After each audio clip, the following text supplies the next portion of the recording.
Hey students, coming back to my channel again, Education Hub Online. So today we are going to do class 8 ICSE chapter number 10, First War of Independence. So let's get started. So First War of Independence means First War independence के लिए पहली लड़ाई, हमारी independence के लिए हमारी पहली लड़ाई. तो इसके अंदर देखेंगे हम क्या क्या है. आई विल एक्सप्लोर, हम क्या क्या एक्सप्लोर करने वाले हैं. ठीक है. Causes of the revolt of 1857 C means causes of the revolt of 1857, कारण revolt of the 1857 C, spread and the suppression of the revolt. Suppression means बढ़ना, spread यानी बढ़ना, suppression means suppression का मतलब होता है दबाव, दबना, किसी चीज़ का दबना और बढ़ना. revolt कैसी दबी और बढ़ी भी कैसी, दोनों का मीनिंग देखेंगे. ठीक है. नेक्स्ट है causes of the failure of the revolt. जब हमारी ये जो रिवॉल्ट थी 1857 की वो फेल हो गई थी, उसका कारण क्या है वो पढ़ने वाले हैं. ठीक है. और हम पढ़ने वाले हैं कॉन्सिक्वेंसेस ऑफ द रिवॉल्ट. ठीक है. Consequences of the revolt, nature of the spontaneity. What is the nature of that spontaneity. Okay. Now this the oppressive economic and expansion policies of the British with the introduction, the oppressive economic and expansion policies of the British with the introduction of the Western education gave rise to the revolt of 1857. This means that जो oppressive economic हमारा जो बहुत ज़्यादा oppressive economic expansion था, British की जो policies थी उनकी ऐसी थी हमारी इतनी खतरनाक पॉलिसीज़ थी उनकी, जिनकी वजह से हमारा जो रिवॉल्ट था 1857 का वो आ गया. किसके साथ? हमारी वेस्टर्न एजुकेशन जो ब्रिटिश लोगों ने इंट्रोड्यूस की थी उनके साथ हमारी रिवॉल्ट ऑफ 1857 स्टार्ट हो गई थी. सो यही है. नेक्स्ट आता है वाई डू पीपल रिवॉल्ट. तो पीपल ने रिवॉल्ट क्यों किया था? When the masses are unhappy and their demands are not fulfilled by the rulers. ठीक है. Are not fulfilled by the rulers the mass revolt. People question बन सकता है पीपल रिवॉल्ट क्यों किए थे? जब हमारे जो लोग थे, हमारे इंडिया के जो मासेस जो लोग थे, जब वो दुखी थे और वो उनके जो चाहते थे वो डिमांड्स जो थे वो फुलफ़िल नहीं हुई थी. जहाँ पे वो लोग रहते थे उनके राजाओं के थ्रू जो उनकी डिमांड्स फुलफ़िल नहीं हुई थी, जो मासेस थे हमारे, उन लोगों ने क्या किया था? रिवॉल्ट किया था. People from the different ancient kingdoms joined revolted against the British government in 1857 से. हमारे जो लोग हैं वो अलग अलग किंगडम्स, हमारे अलग अलग भारतीय किंगडम से जॉइंट हुए और इन्होंने ब्रिटिश गवर्नमेंट 1857 सी के अंदर इन्होंने ब्रिटिश गवर्नमेंट के अगेंस्ट क्या कि इन लोगों ने लड़ाई की, फाइट की against, they were against that. तो यहाँ पे ये क्वेश्चन है थिंक एंड आंसर. ठीक है. यहाँ पे जो क्वेश्चन दे रखा है आपको थिंक एंड आंसर, तो यहाँ पे मैंने ऑलरेडी इसका आंसर दे रखा है, ये हम एंड के अंदर करेंगे. ठीक है. ये जब चैप्टर एंड हो जाएगा, जब ये क्वेश्चन है कि आपने क्या पढ़ा उसके हिसाब से ये वाला क्वेश्चन. तो जो मैं क्वेश्चन को रीड आउट कर देती हूँ. जो क्वेश्चन है वो ऐसे बोलता है, it is saying what were the consequences of the revolt of 1857. What were the consequences of the revolt of 1857 that I have already done. Now next I will show you. Okay. So coming on the हमारा next, ये हमारा ये page हमारा complete हो गया. इतना ही इसके अंदर. तो ये तो मैंने आपके लिए वो है. अब मैं आपको नेक्स्ट पेज में दिखाऊंगी. ये वही है सितारा संबलपुर, ये रहा. सो अब हम यहाँ चैप्टर स्टार्ट करते हैं हमारा यहाँ से, इस पैराग्राफ से. पेज में आप खोल सकते हो 87. ओके. तो ये तो ये रहा. So the revolt of 1857 is known in Indian history as the first great and the direct challenge to the British rule on a vast scale.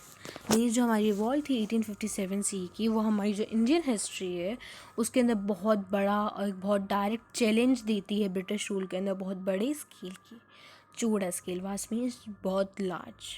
तो यही जो रिवॉल्ट 1857 सी की वो बहुत ज़्यादा फेमस रिवॉल्ट थी और ये हमारी हिस्ट्री के अंदर बहुत ज़्यादा जानी भी जाती है. तो यही है इसके अंदर, ये है कि ये जो रिवॉल्ट थी it was the direct challenge to the British rule. जो ब्रिटिश को जो शासन था उसका डायरेक्ट चैलेंज दिया गया था. The revolt was clearly a product of the accumulated grievances of the Indian masses. It is saying grievances means सबूत, मतलब ये जो रिवॉल्ट थी वो क्लियरली प्रोडक्ट थी किसकी, हमारे जो इंडियन मासेस का एक सबूत था कि वो कैसे मतलब इस रिवॉल्ट के अंदर क्लियरली उन्होंने शामिल हुए थे, मतलब एक पॉपुलरली मतलब ये एक हमारा क्या था, सबूत था इंडियन मासेस के लिए, इंडियन मासेस का एक सबूत था, ठीक है. The British call it as poignant to make it insignificant, to make it insignificant in the historical elsewhere is the Indian historians named it as the first war of independence, as it was fought by the largest section of the Indians, not only the sepoys. This means हमारे जो British लोग थे, ये जो revolt थी 1857 से की, उसको ये जो ब्रिटिश लोग हैं उसको फर्स्ट वॉर ऑफ इंडिपेंडेंस कहते हैं. सॉरी, जो ब्रिटिश लोग हैं वो इस लड़ाई को 1857 सी को लड़ाई को एक स्पॉय मिलिट्री कहते हैं. मीन्स जो सैनिक नहीं होते, सिर्फ सैनिक लड़े थे, इसमें कोई राजा वगैरह नहीं लड़ा था, हमारे इंडियंस नहीं मरे थे, इसलिए स्पॉय मीन्स सैनिक, तो स्पॉय मिलिट्री कहते हैं. वो इसलिए कहते हैं क्योंकि हमारे जो हिस्टोरिकल रिकॉर्ड है उसके अंदर इनसिग्निफिकेंट अनइम्पॉर्टेंट बनाने के लिए, बल्कि जो हमारे इंडियन हिस्टोरियंस है इस रिवॉल्ट को फर्स्ट वॉर ऑफ इंडिपेंडेंस नाम दिया था, क्योंकि हमारे बहुत सारे इंडियंस ने लड़ाई की थी, ठीक है. बहुत सारे large section of the Indians were join this revolt, not the sepoys सैनिकों के साथ साथ हमारे इंडियंस ने भी शामिल हुए थे इस लड़ाई में. The revolt shook the very foundation of the British empire. Okay, foundation of the British Empire in India and become a perennial source of the great inspiration to the succeeding generation of the India. This means that जो हमारा जो ये revolt था ये British empire के अंदर, हमारे India के अंदर जो ब्रिटिश एम्पायर जो शासन चल रहा था वो एक ग्रेट इंस्पायरिंग बन गया था. मतलब ये जो रिवॉल्ट था, हमारी जो रिवॉल्ट हुई थी ब्रिटिश रूल के अगेंस्ट हुई थी, तो हमारे ये एक मतलब बहुत बड़ा फाउंडेशन, ग्रेट इंस्पायरेशन बन गया था हमारे फ्यूचर, हमारी जो जनरेशन आ रही थी हमारे इंडिया, उसके लिए एक इंस्पिरेशंस बन गया था, ठीक है. तो ये था इसके बारे में थोड़ा सा. Now, do you know? That was I'm not talking about this. Do you know? Okay. So let's get started. I'm just talking. As per the doctrine of lapse, on the pretext of the misgovernance of the kingdoms of the Satara 1848 CE, Sambalpur 1849 CE, Udaipur 1852 CE, Nagpur 1854 CE, Bundelkhand 1849 CE, Bhagat 1850, and Jhansi 1853, Awadh 1856 were annexed. This means that जो हमारा doctrine of lapse था, इसके में ये जो doctrine of lapse था, इसने अच्छे से रूल नहीं किया, अच्छे से गवर्न नहीं किया अपने किंगडम को, उसके वजह से ये जो सारी स्टेट्स दे रखे हैं आपको, सतारा, बुंदेलखंड, झांसी, जो सारे के सारे जो स्टेट है वो एनेक्स्ड हो गए थे ब्रिटिश के थ्रू. तो ब्रिटिश लोग के ने एनेक्स मतलब उनके ऊपर अपना जमा खा लेना, मतलब अपन जैसे बोलते हैं आपके होता होगा कई बार भाई बहन की लड़ाई हो जाती है, तो जैसे आप भाई बहन साथ में सोते हो, आपका ये अलग बिस्तर है, ये अलग बिस्तर है, दोनों में लड़ाई हो जाती है, तो कोई एक जीत जाता है तो दोनों का बिस्तर मतलब वही पूरा हक जमा लेना, ठीक है. तो जो सारे स्टेट्स थे वो एनेक्स्ड हो गए थे, मतलब इन्होंने इनके ऊपर किन्हीं स्टेट्स का राज, किसी और रूलर्स का राज था. तो डॉक्ट्रिन ऑफ लैप्स ने ऐसा गवर्न किया, मतलब अच्छे से गवर्न किया कि ये जो सारे स्टेट्स हैं वो हो गए थे, क्या हो गए थे, एनेक्स हो गए. तो सतारा कहाँ का था, 1848 सी का, संबलपुर 1849 का, उदयपुर 1852 सी, Nagpur 1854, Bundelkhand 1859 and the Baghat 1850. Okay. And Jhansi 1853 सी, अवध 1856, ये सारे जो हमारे थे एनेक्स्ड हुए थे. तो ये जो है ना आपके लिए मतलब बहुत ज़्यादा इंपॉर्टेंट थिंग है that you have to remember. This can be learn in the exam, मतलब ये तो याद ही रखना है उदयपुर कब एनेक्स्ड हुआ था, like when this were annexed. तो ये चीज़ आपको हमेशा याद ही रखनी है. Revolt, what was the cause for this revolt, कारण क्या था, रिवॉल्ट हुई क्यों थी. जो ब्रिटिश पॉलिसीज़ थी, the British policies of the expansion and the annexation with the economic and the social oppression led to the revolt of 1850. This is saying that जो British की जो पॉलिसीज़ थी, वो जो ब्रिटिश की बहुत ख़तरनाक पॉलिसीज़ थी, अनटॉलरेंस पॉलिसीज़, ठीक है, जो हम टॉलरेट भी नहीं कर सकते, इनका बढ़ना, इनके वजह से बहुत सारे किंगडम एनेक्स्ड हुए थे, इकोनॉमिक हमारा सोशल ऑपरेशन हुआ था, इन्हीं की वजह से, मतलब बहुत सारे ब्रिटिश लोगों की वजह से हमारा रिवॉल्ट हुई थी, ठीक है. This was about that. Now political cause. Now causes भी हम पढ़ेंगे ना, बहुत कॉजेज़ होते हैं. पॉलिटिकल कॉज हम पढ़ेंगे अब, ठीक है. Now political cause. The Lord Dalhousie the governor general 1840 to 1856. अभी ये तो याद रखना ही है बच्चों, तुम लोगों को ये याद रखना है कि हमारा जो लॉर्ड डलहौसी था वो गवर्नर जनरल रहा था कहाँ से कहाँ तक, 1848 सी से 1856 सी. ये इंडिया का गवर्नर जनरल था. ठीक है. इसने एक पॉलिसी फॉलो की थी. He followed the policy of the annexation of the Indian territories on the pretext और द अदर, अरे ये क्या हो गया, और the other was responsible for the revolt of 1857. मतलब इसकी जो पॉलिसी थी इंडियन टेरिटरीज को एनेक्स करने की, ये ज़्यादा मतलब रिस्पॉन्सिबल थी इस रिवॉल्ट के लिए.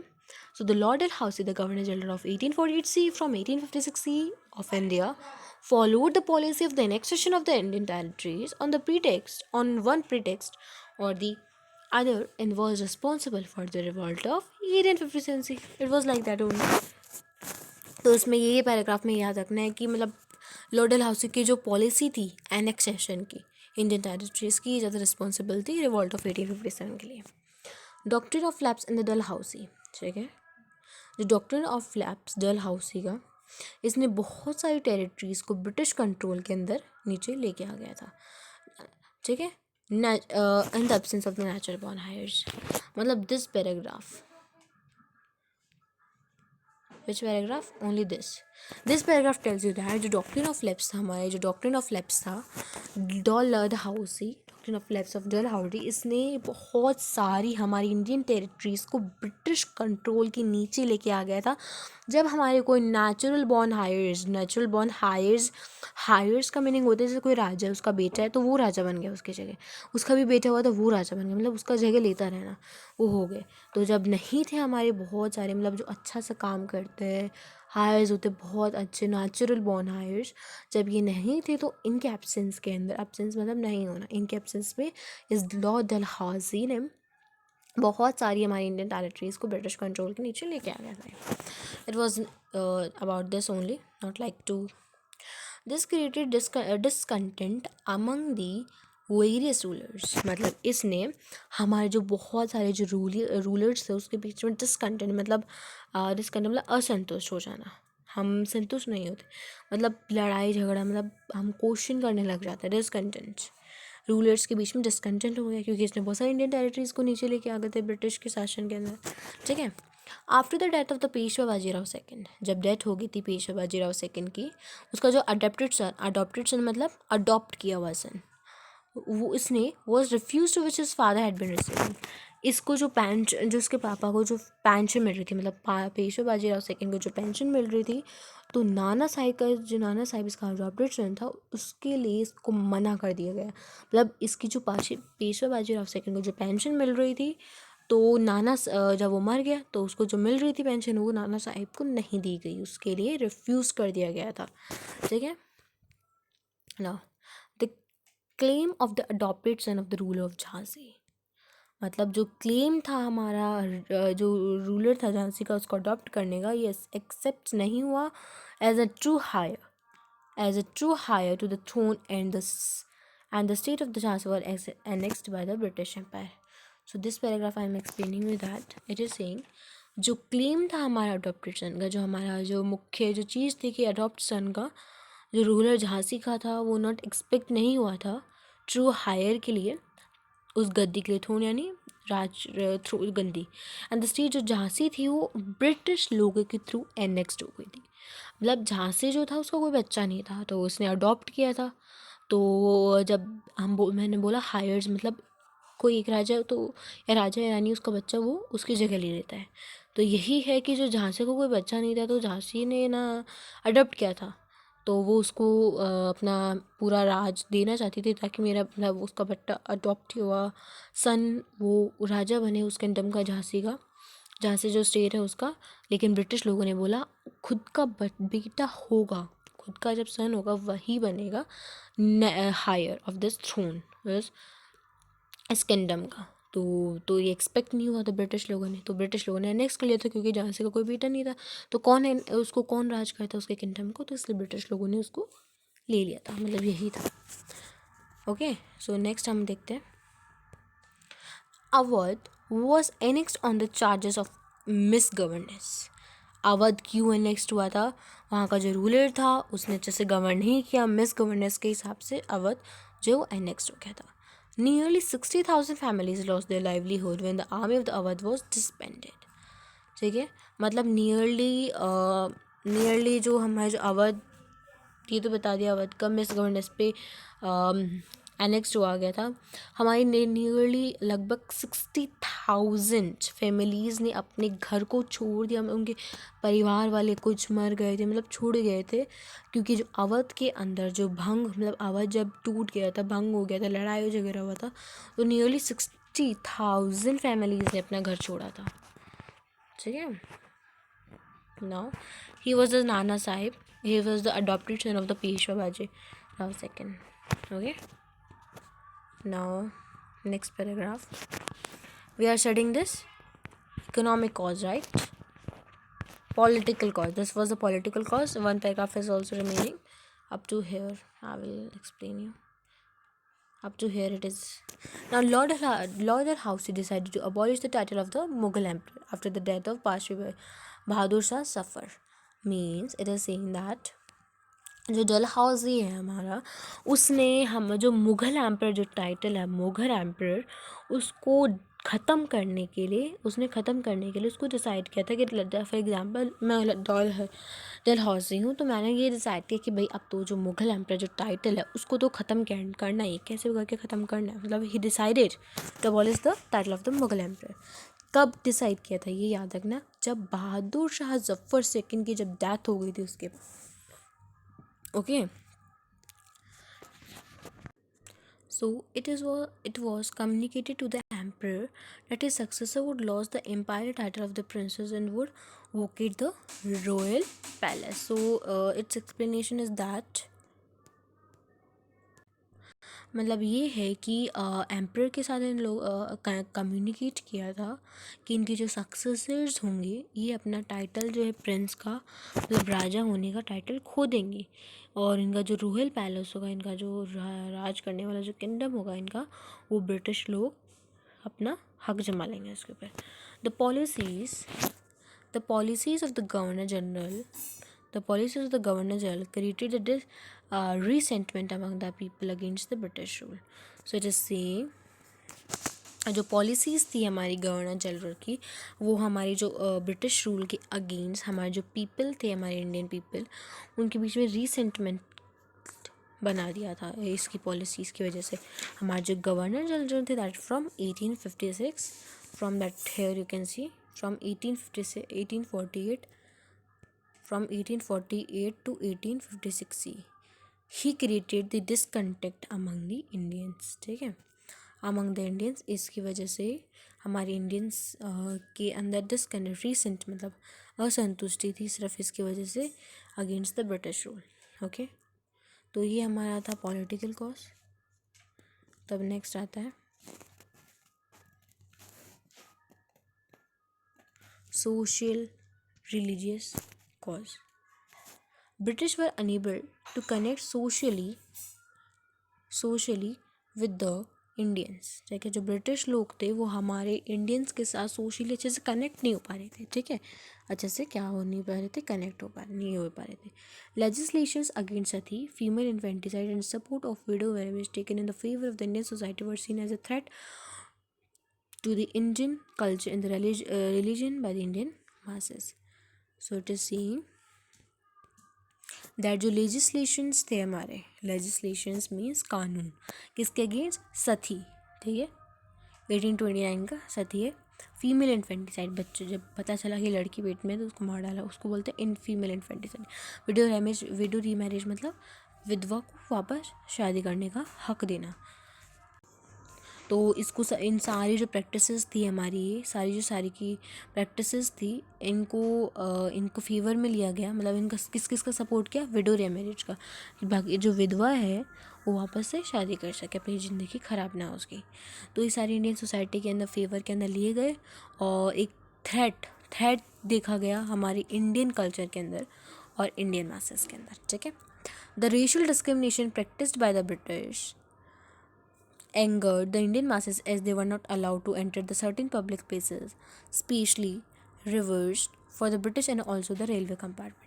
जो रेशियल नस्लीय जो भेदभाव होते थे, मैंने मीनिंग हर जो वर्ड आपको लगे जो नहीं आया मैंने उसका मीनिंग भी लिखा है ताकि बच्चे पढ़ सके। अगर मैं रिवाइज करा ये जो जब एक्सप्लेन करती हूँ चैप्टर जिनको समझना है तो मैंने मीनिंग भी लिख रखा है। लेजिस्लेशन फॉर एग्जाम्पल इसका लिख रखा है, लेजिस्लेशन इसका मीन्स कानून, मैंने लिख रखा है यहाँ कानून, यहाँ देख सकते हो ताकि बच्चे समझ सकें।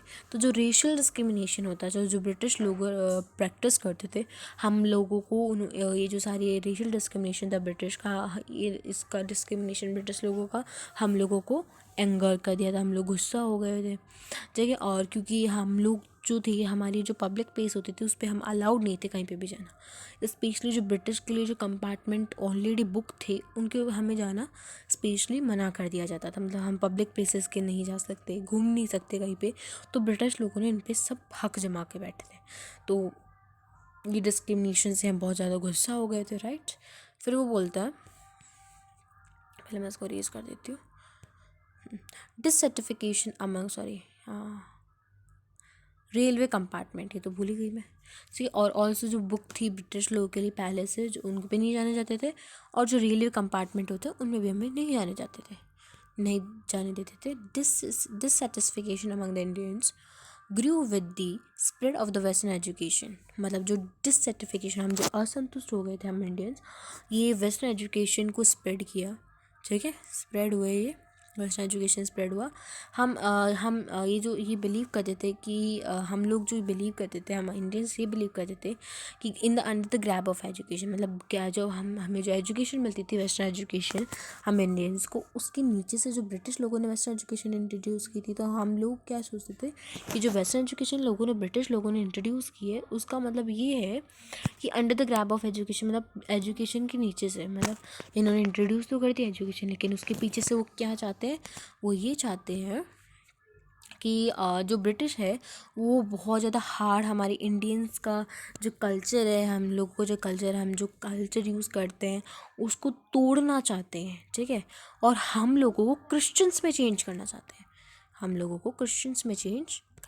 हैं, तो इस पैराग्राफ को मैं एक्सप्लेन करती हूँ अगेन कि हम जो लोगों के अंदर डिसर्टिफिकेशन था, ठीक है, किस लिए हुआ डिसर्टिफिकेशन, असंतुष्ट हम इसलिए हुए वेस्टर्न एजुकेशन की वजह से।